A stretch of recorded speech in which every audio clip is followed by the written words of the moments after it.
నమస్తే, welcome to Ria news. Devineni Umamaheswararao కొడుకు పెళ్లి సందర్భంగా తెలంగాణ సీఎం రేవంత్ రెడ్డి, ఆంధ్రప్రదేశ్ ఐటీ మంత్రి నారా లోకేష్ ఇద్దరూ హాజరయ్యారు. అయితే ఆ పెళ్లిలో వాళ్ళిద్దరూ పక్కపక్కనే కూర్చొని కాసేపు ముచ్చటించారు. మరి రేవంత్ రెడ్డి గారిని చూసుకున్నట్టయితే గతంలో టీడీపీలో ఆయన ఎమ్మెల్సీగా, ఎమ్మెల్యేగా, మంత్రిగా కూడా పనిచేశారు. దీంతో వీళ్ళిద్దరి మధ్య అసలు ఏం చర్చకు వచ్చాయి అన్న ఉత్కంఠ అయితే చాలా మందిలో నెలకొంది. ముఖ్యంగా చూసుకుంటే మరి వీళ్ళిద్దరి మధ్య భేటీలో ఏం చర్చించుకున్నారు అన్న విషయాలను తెలుసుకుందాం. మనతో పాటు ఉన్నారు సీనియర్ జర్నలిస్ట్ డివి శ్రీనివాస్ గారు. నమస్కారం సార్. నమస్తే సార్. నిన్న ఉమామహేశ్వరరావు కొడుకు పెళ్లి సందర్భంగా రేవంత్ రెడ్డి గారు, లోకేష్ గారు ఇద్దరు లోపలికి హాల్లో కూడా కలిసి వెళ్ళడం కావచ్చు, ఇద్దరు చాలా నవ్వుకుంటూ మాట్లాడుకోవడం, ఇద్దరు స్టేజ్ మీదకి వెళ్ళి ఆశీర్వాదం ఇవ్వటం, ఆ తర్వాత వచ్చి కూర్చుని ఇద్దరు కూడా కాసేపు ముచ్చటించారు సార్. సో చాలామంది కూడా దీనిపైన చర్చించుకుంటున్న పరిస్థితి. వీళ్ళిద్దరి మధ్య గతంలో కూడా మంచి సన్నిహిత సంబంధాలే ఉన్నాయి. సో వాళ్ళిద్దరి మధ్య ఏం చర్చకు వచ్చి ఉంటాయి, ఏం మాట్లాడుకొని ఉంటారు అన్న ఉత్కంఠ ఉంది. సో ఏం మాట్లాడుకొని ఉంటారంటారు? ఆంధ్రప్రదేశ్ యువ మంత్రి, యువగళ సారథి నారా లోకేష్, తెలంగాణ యువ ముఖ్యమంత్రి రేవంత్ రెడ్డి భేటీ. ఎక్కడ? వేదిక, ఉమామహేశ్వరరావు కొడుకు వివాహ వేదిక. అక్షంతలు వేశారు, ఆశీర్వదించారు. మరి పక్కన చిట్ చాట్. ఏంటి ఆ చిట్ చాట్ అంటావా? అంటే ఇవాళ రేవంత్ రెడ్డి లోకేష్ని అభినందించాడా? యువగళం పాదయాత్ర ఇవాళ తెలుగుదేశం పార్టీని ఎలా అధికారంలోకి తీసుకొచ్చింది, చంద్రబాబు 4.0 ఏర్పాటు వెనుక లోకేష్ క్రియాశీలక భూమిక ప్రశంసించాడా? లేకపోతే మరి తెలంగాణ ముఖ్యమంత్రిగా 15 నెలల ఆయన పరిపాలనలో తెలంగాణకు తీసుకొచ్చినటువంటి పెట్టుబడులు, లేకపోతే ఆయన పర్యటనలు, వరల్డ్ ఎకనామిక్ ఫోరం దావోస్ సదస్సులు, తెలంగాణకు పెట్టుబడులని నారా లోకేష్ అభినందించాడా? అంటే పోటీ నడుస్తోందా? ఇవాళ తెలంగాణ ముఖ్యమంత్రి రేవంత్ రెడ్డి లోకేష్ పోటీ తట్టుకోలేకపోతున్నాడా? ఏంటి మాకు వచ్చే పెట్టుబడులన్నీ కూడా ఆంధ్రప్రదేశ్కి లాక్కుపోతున్నారని మరి జోక్ చేశాడా? లేకపోతే అసలు ఇక్కడ వేట అక్కడ వేట గురించి చర్చ జరిగిందా? ఇప్పుడు ఆంధ్రప్రదేశ్లో వేట ఏది? జగన్మోహన్ రెడ్డి ఆయన గ్యాంగ్ ఎలా 5 ఏళ్ళు అవినీతి కుంభకోణాలు వరుసపెట్టి అరెస్టులు, అటు సోషల్ సైకోల భరతం పట్టడం, లేకపోతే పొలిటికల్ సైకోలంతా కూడా జైలు పాలు అవ్వడం మనం చూసాం. ఏది? ఐపీఎస్ పిఎస్ఆర్ ఆంజనేయులు అరెస్ట్ దగ్గర నుంచి వల్లభనేని వంశీ అరెస్టు, జైల్లో, వీళ్ళందరూ వరుసపెట్టి జైల్లో ఇంతమంది ఉండడం నేపథ్యంలో ఇక్కడ వేటని అభినందించాడా రేవంత్ రెడ్డి? దేనిపైన వాళ్ళిద్దరూ ముచ్చటించుకుని ఉంటారు. లేకపోతే అక్కడ తెలంగాణలో మరి రేవంత్ రెడ్డి అక్కడ జరుగుతున్న కమిషన్లు, విచారణలు, కేసీఆర్ 10 ఏళ్ల పరిపాలన, అవినీతి కుంభకోణాలు, కాళేశ్వరం, లేకపోతే ఛత్తీస్గఢ్ విద్యుత్ కొనుగోళ్ల ఒప్పందము, మిషన్ కాకతీయ, మిషన్ భగీరథ, వాటిపైన జ్యుడిషియల్ ఎంక్వైరీలు, విచారణలు, లేకపోతే అక్కడ ఫోన్ ట్యాపింగ్, అందులో బోళ్ళ మంది అరెస్ట్ అయ్యారు. ఏది? ఫోన్ ట్యాపింగ్లో కూడా పోలీస్ అధికారులు. వాటి గురించి ప్రస్తావన వచ్చిందా? ఏం చర్చ జరిగింది? ఎందుకంటే ఇద్దరు మరి అక్కడ తెలంగాణ రథసారథి, అతను మరి యువ ముఖ్యమంత్రి. 2.5 లక్షల కోట్ల పెట్టుబడులు వచ్చాయి.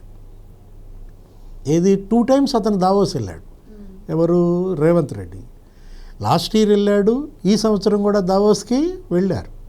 అక్కడ నీకు దగ్గర మరి ఫస్ట్ టైం దావోస్ సమ్మిట్లో రేవంత్ రెడ్డి ఒక 40,000 కోట్ల ఎంఓయూలు, లేకపోతే ఈ సెకండ్ టైం దావోస్ పర్యటనలో దగ్గర మరి నీకు ఒక 2 లక్షల కోట్ల ఎంఓయూలు. అంటే అటు సింగపూర్, స్విట్జర్లాండ్, అమెరికా ఆయన పర్యటనలు, మొన్న జపాన్ పర్యటన, అవి ఒక 14,000 కోట్లు, ఇది ఒక 12,000 కోట్లు.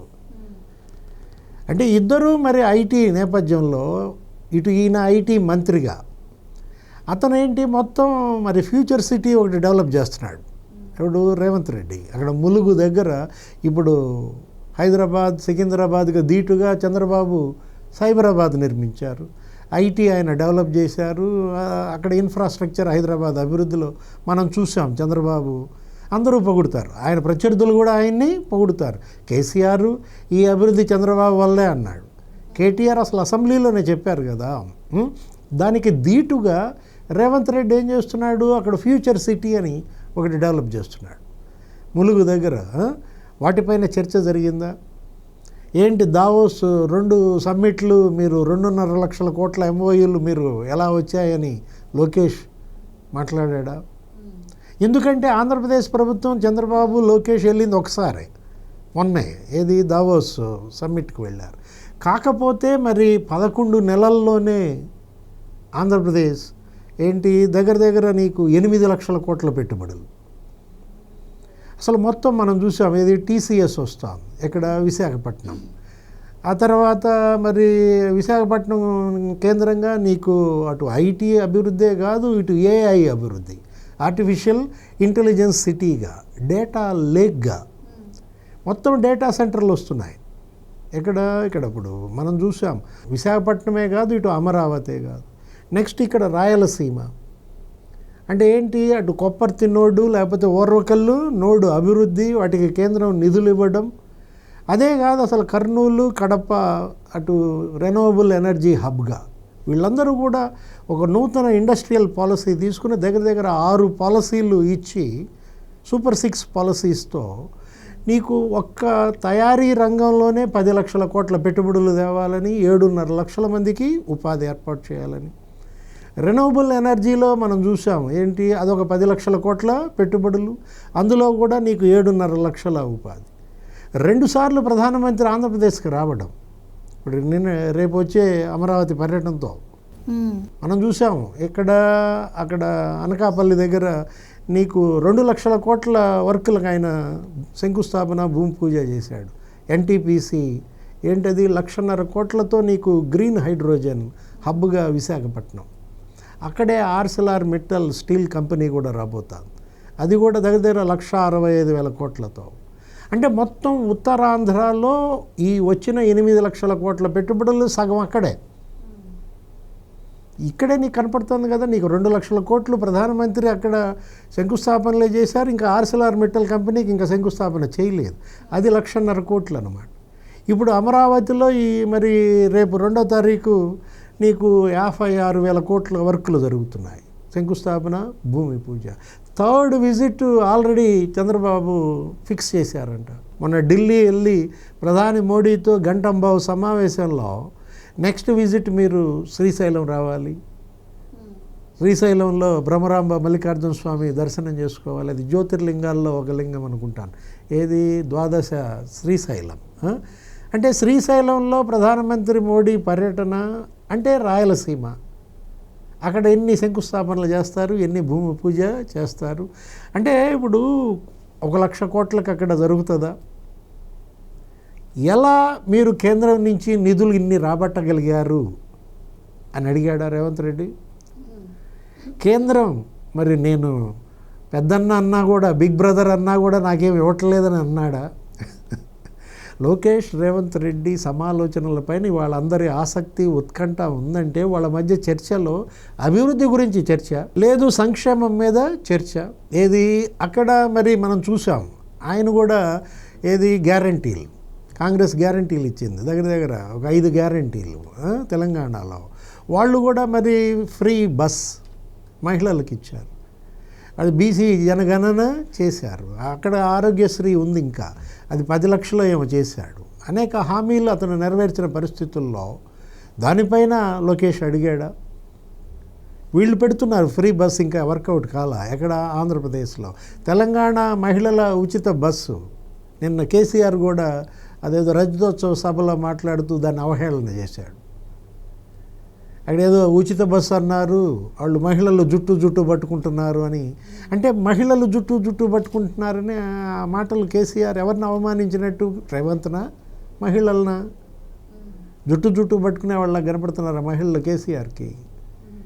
అంటే ఇవాళ రేవంత్ రెడ్డి అక్కడ పరిపాలన 15 నెలలు 16 నెలలు అవుతుంది. అతనికి అక్కడ తెలంగాణపై దొరికిన పట్టు, కాంగ్రెస్ పార్టీలో అతనికి ఉన్నటువంటి ఆధిపత్యం, వీటన్నిటిపైన రాజకీయ కోణంలో చర్చ జరిగిందా, డెవలప్మెంట్ కోణంలో చర్చ జరిగిందా, వెల్ఫేర్ యాంగిల్లో మాట్లాడుకున్నారా? ఆ కాసేపు ఏమేమి మాట్లాడుకున్నారంటే జగన్మోహన్ రెడ్డిని ఎప్పుడు జైల్లో వేస్తారని అడిగాడా?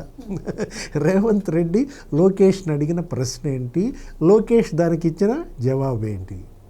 ఇప్పుడు అందరినీ జైల్లో పెడుతున్నారు, మరి మా ఫ్రెండ్ జగన్ ఎప్పుడు జైల్లో పెడతారని అడిగాడా? రేవంత్. అంటే దేనికైనా టైం వస్తుందన్నారా? తరుముకు వస్తుందా టైం ఇవాళ జగన్మోహన్ రెడ్డి జైలుకి వెళ్ళడానికి? వరుసపెట్టి లిక్కర్ మాఫియాలో అందరూ అరెస్ట్ అవుతున్నారు. మనం చూసాం.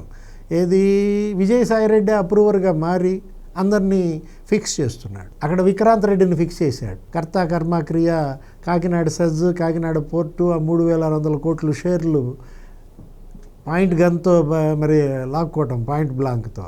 లేకపోతే ఈ లిక్కర్ మాఫియా కర్త కర్మ క్రియ ఎవరని చెప్పాడు? కసిరెడ్డి రాజు. కసిరెడ్డి రాజుని అరెస్ట్ చేశారు. అక్కడ సజ్జల శ్రీధర్ రెడ్డిని కూడా అరెస్ట్ చేశారు.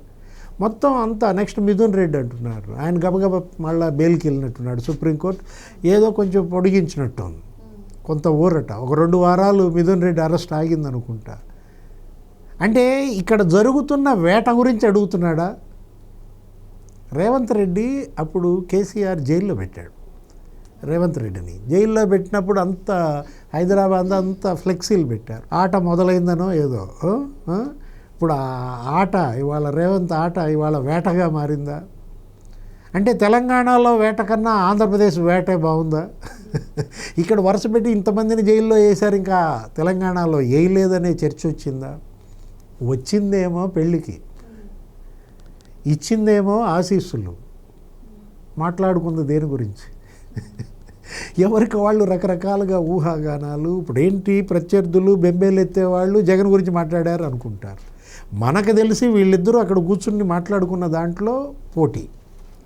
ఏది, వాళ్ళ ఇద్దరి మధ్య ఒక కాంపిటీషన్, అభివృద్ధి మీద పోటీతత్వం ఉంటుంది. ఏది, మీరెన్ని పెట్టుబడులు తెచ్చారంటే మీరెన్ని పెట్టుబడులు తెచ్చారని. నేను గూగుల్ క్లౌడ్ ఒప్పందం చేసుకున్నాం 2 లక్షల కోట్లు. ఇవాళ వాళ్ళు ఏఐ సిటీ వాళ్ళే బిల్డ్ చేస్తున్నారు. లేకపోతే మైక్రోసాఫ్ట్, బిల్ గేట్స్ ఒప్పందం. అటు ఎడ్యుకేషన్లో, అగ్రికల్చర్లో, నీకు మెడికల్ అండ్ హెల్త్లో ఇవాళ మైక్రోసాఫ్ట్ యొక్క హెల్ప్. వాట్సాప్ గవర్నెన్స్ అంటే అప్పట్లో గుడ్ గవర్నెన్స్ అన్నారు. ఇప్పుడు ఏంటి, వాట్సాప్ గవర్నెన్స్ అని 1000 రకాల సేవలు ఇవాళ నీకు ఫోన్ ద్వారా ఆంధ్రప్రదేశ్ ప్రభుత్వం అందుబాటులోకి తెస్తుంది. ఏంటి అన్ని ఐడియాలు లోకేష్ మీ ఆంధ్రప్రదేశ్కైనా మాకేమైనా చెప్తావా అని అడిగాడా? రేవంత్ రెడ్డి లోకేష్ మధ్య చర్చ ఏం జరిగిందంటే, నేనేం చెప్తాను, అక్కడ ఉన్నాళ్ళు చెప్పాలి, లేదు వాళ్ళిద్దరూ చెప్పాలి. Right sir, thank you so much అండి. Please subscribe to Leo News for more videos.